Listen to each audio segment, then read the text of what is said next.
yaratan ellerimizle, direnişte tek el olmaya geldik. Tarihi yaratan ellerimizle, direnişte tek el olmaya geldik. Ölüme, zulüme isyan kuracak, kavganın ateşini yakmaya geldik. Ölüme, zulüme isyan kuracak, kavganın ateşini yakmaya geldik. Kılıcın yangın olacak, sonunda halk kazanacak. Bozkırlar tutuşacak, dünya özgür olacak.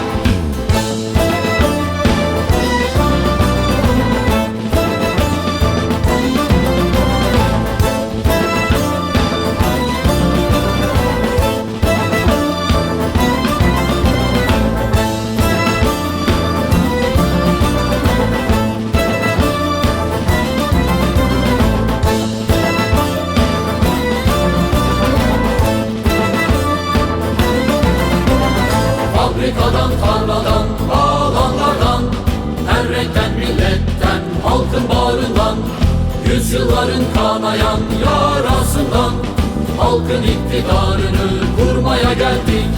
Yüzyılların kanayan yarasından, halkın iktidarını kurmaya geldik. Ölüme, zulüme isyan kuracak, kavganın ateşini yakmaya geldik. Ölüme, zulüme isyan kuracak, kavganın ateşini yakmaya geldik.